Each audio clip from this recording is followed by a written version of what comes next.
Alright, so welcome back.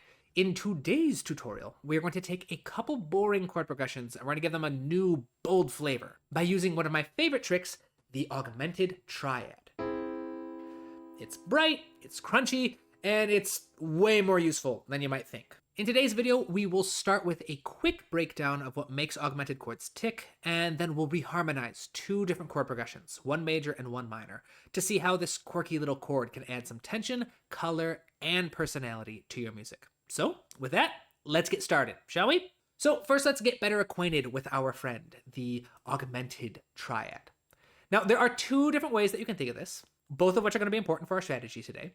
The first is to think of a major chord with the fifth scale degrees raised a half step. For example, here we have a C major triad. The fifth scale degree of C major is G natural. So if we take that, raise it a half step, suddenly we have C augmented. All right, simple enough, right? Now our second strategy is to think of a minor triad with the root lowered a half step. So here we have an A minor. The root of A minor, or the note that A minor is named after, is obviously A.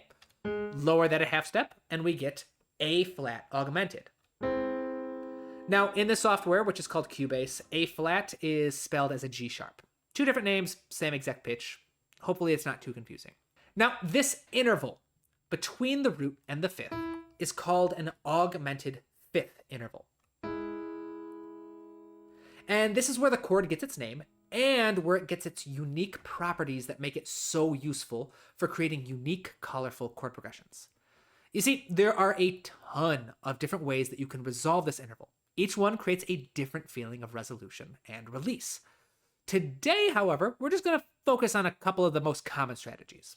First, let's look at our strategy for transforming a major chord into an augmented chord. So, for example, here we have C major. And if we turn this into a C augmented, it creates this desire to keep moving up with the fifth scale degree.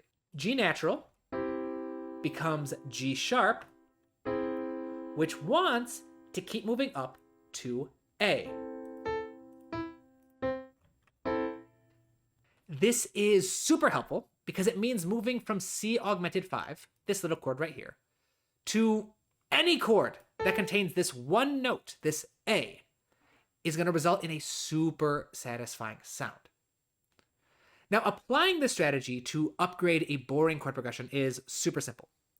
First, you're just going to look for any major chords in your progression. For example, a C major. Next, you're going to identify what the fifth of that chord is, in this case, a G. You will then identify the note a major second above your fifth, in this case, A. Check to see if the next chord in your progression contains this note, and if it does, you're good. For example, let's say that you have a C major going into a D minor. The fifth of C major is G. A whole step above G is A. So yeah, this strategy works really, really well.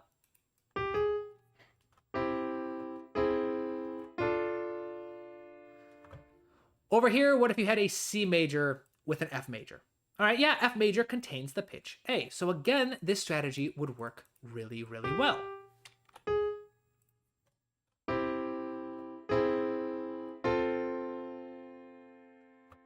What if you've got C major, all right, and you've got G major? All right, unfortunately, this one isn't gonna work, all right? G major does not contain the pitch A. So our strategy just doesn't work. However, the one golden rule is sound is king, all right? Do you like the way it sounds? So sure, maybe this last combo doesn't work with our strategy. But, I mean, if you like the sound it makes, just go for it, all right? Have fun, it doesn't matter. But for the most part, if you want to follow the strategy, make sure it has that target tone. Our second strategy is going to be very similar, but it works in the opposite direction. So if you take a minor triad and you drop the root to create your augmented triad, it creates a very powerful pull to keep moving down. For example, an A minor going into an A augmented really wants to go to any chord that contains the note G.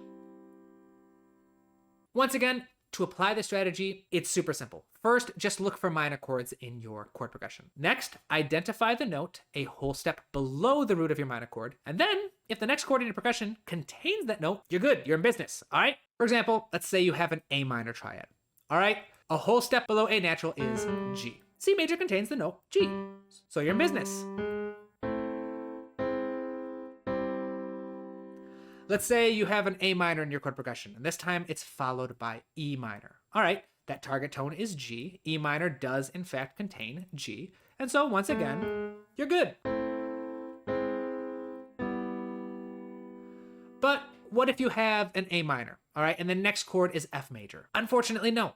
Again, this strategy does not work because the following chord does not contain the desired tone.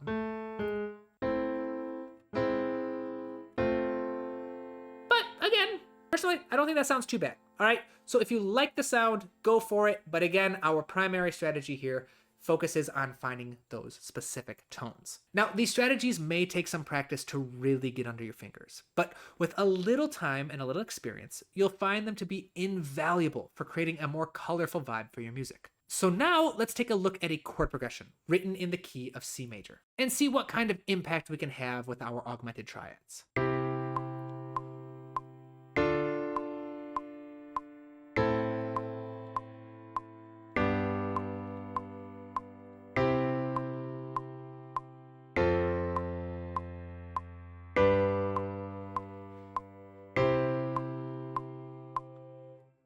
Super simple, a little boring. Let's see if we can make it more interesting, shall we? So first up, we immediately start with a C major chord. Now, the fifth of C major is G natural, and the note a whole step above G is A natural. And look at that, right? Our second chord actually contains an A natural.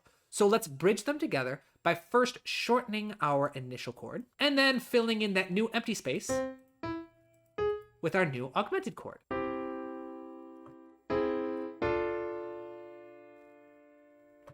Lovely. All right, so now let's see what else we can do. Ooh, all right, so in measure 3, we have an A minor triad. And the note a whole step lower than A natural is, well, okay, so we literally just covered this. It's gonna be G.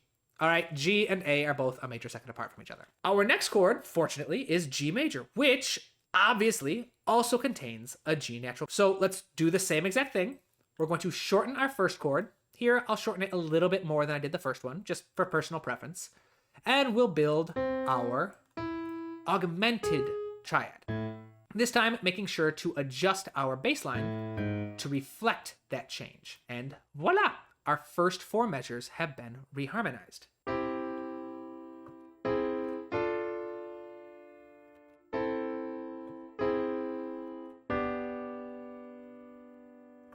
So if I skip ahead real quick, you'll see that after a little more experimentation, I was able to find additional spots for augmented chords in bars 5, 6, and 7. If we put all of them together, we can hear the dramatic difference in personality that this one little chord shape has given the original chord progression.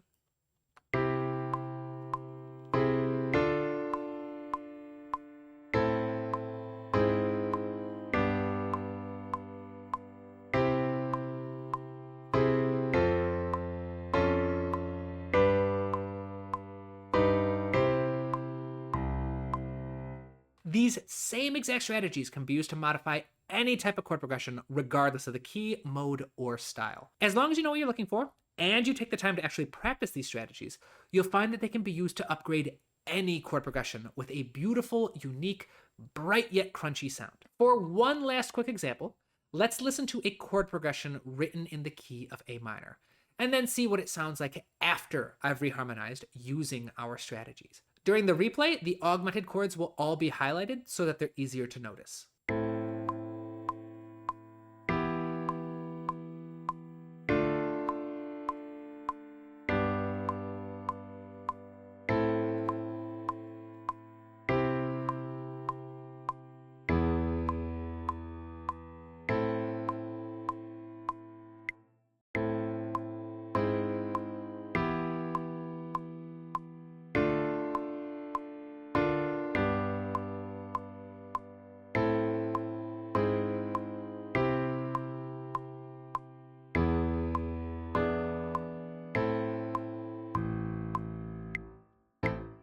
And with that, we have reached the end of another video. I hope you found it helpful. If you are interested in learning even more useful tips, check out my textbook, The Musical Storyteller, a 400+ page book that teaches you everything from writing interesting chord progressions and melodies to orchestrating and arranging for modern ensembles and sound libraries. Digital copies are available on my website, and physical copies are on Amazon. Links are in the description below. I want to thank my wonderful patrons and channel members who make videos like this one possible. I appreciate each of you more than you know. So until next time, my friends, keep studying, keep working hard, and keep writing new music. I will see you in the next video.